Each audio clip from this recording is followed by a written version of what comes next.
There are things in our history that you probably never imagined. Switzerland, for example. You know where Switzerland is, right? That beautiful little country where my grandfathers come from, in the mountains between Italy and Germany. Switzerland. Did you know that Muslims were in Switzerland in force for 150 years? Very interesting.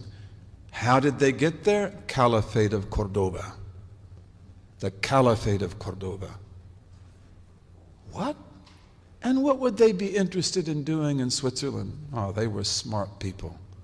And how did they do it? Sea power. Because Spain is always a sea power. Portugal is always a sea power. But the Muslims in Spain and Portugal, they controlled the Atlantic and the Mediterranean. And they built incredible ships. They built incredible ships. And why did they build such incredible ships? There were also ships of war. Vikings. The Vikings. So, and why did the Vikings even appear in history?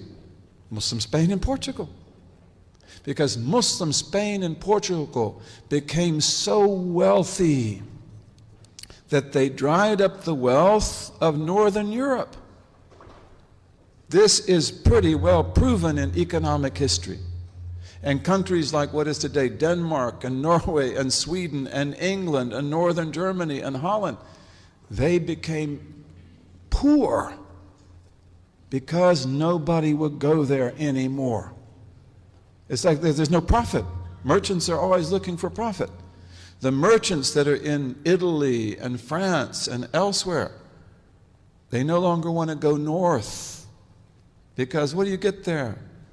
Sheepskin, flax, wood. You go to Spain and Portugal, all you have to do is pay jizya. You pay the jizya and you're protected by the state. And then you get gold and silver and silk and oranges and lemons and everything in the world. It's really amazing. This is true.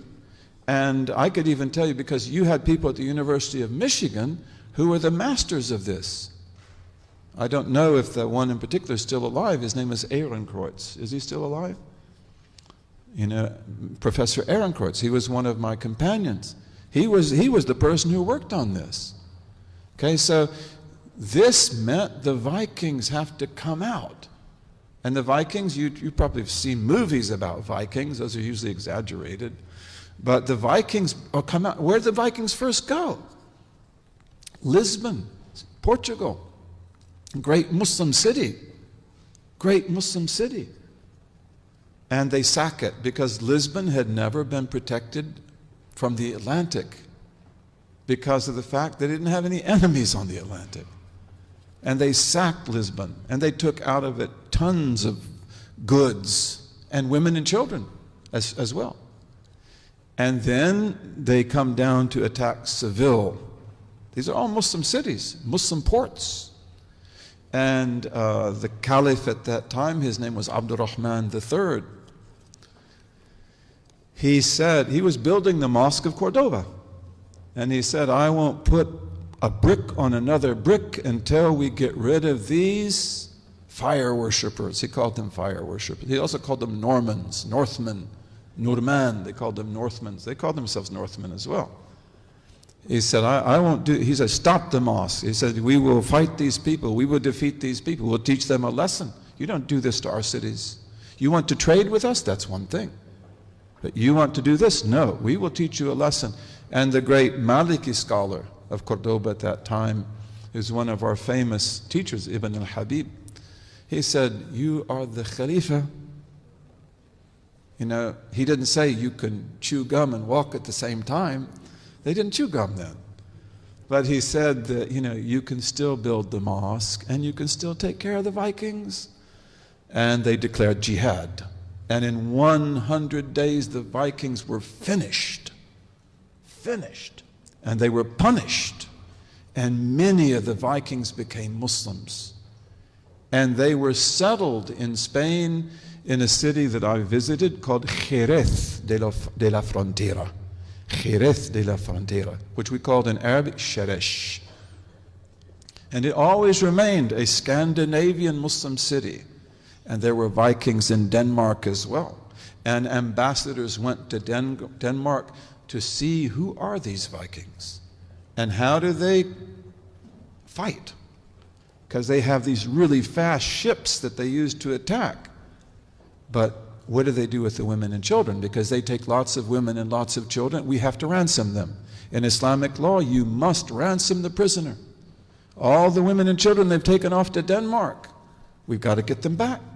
This is also why the ambassador is going. We'll pay you gold, we'll get them back. But give back our children, give back our women.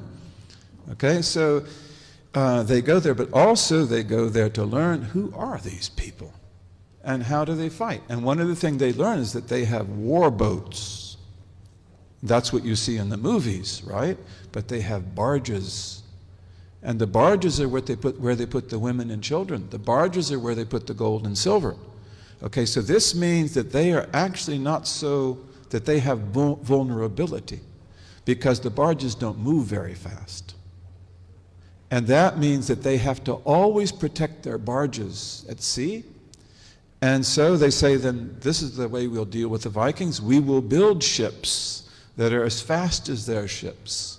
And our ships will have cannons on the front, which they call nefata. Nefata means naphthalene cannons. They're cannons that use gassy oil. And you put fire to it and it explodes and it shoots out a ball of fire. And it will burn up their ships. And then on the back we will have archers with crossbows and with regular bows. And if you want to look at, you've seen how samurais have made swords? Samurai sword is incredible. We made swords that would have competed with that. We made arrows. We were really good at what we did. So they say, we'll have our archers and they will have so many arrows that they can fight for a whole week without stopping.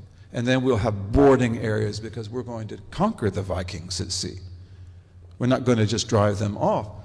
And then peace was made with the Vikings for about 16 years. The old king died. Many Vikings became Muslims during that time. The old king died. The new king said, the old king made the treaty. I didn't make the treaty. I don't agree. And so he came back, to maybe attack Lisbon and Seville or other cities. There are lots of cities in Spain and Portugal. But also they said set up towers along the whole coast. And you can go there. I'd love to take you there. The whole Portuguese coast still has those towers. And the Spanish coast also has a lot of those towers. But they were really needed in the Portuguese coast. And these towers are so close to each other that they can send smoke signals, light signals, mirror signals. And they have a whole code to communicate. And then any time a Viking ship appears, you send the signals out, whether it is day or night, and we go out and get them on the sea. You've got to fight them on the sea. You cannot let them attack you on land. And so the Vikings come back. The first time when they attacked Lisbon, they had like 50 ships. The second time, they had almost 70. 70 warriors. 70 ships of warriors, of Viking warriors. And the Muslims attacked them at sea. And they burned half the fleet. And they took all their barges. And the rest of the fleets escaped. And they went into the Mediterranean. They attacked Morocco, Nadur. They attacked other places. Okay? And that is one of the most important battles in history. You remember that when you studied in school. You never heard about that, did you? But that is one of the most important battles in human history. And then those ships they will then take to Mallorca. All of the islands of the Mediterranean were Muslim islands. All of the islands of the Mediterranean embraced Islam even before Spain and Portugal. Mallorca, Menorca, Ibiza. Have you ever been to Ibiza? Ibiza. What word is Ibiza from? It's from Arabic. Yabisa. Dry island. Yabisa. Ibiza. And then they establish ships in Majorca, and on that basis they go up to Switzerland from the Rhone River. Very, very interesting. Very interesting. We have got to write history.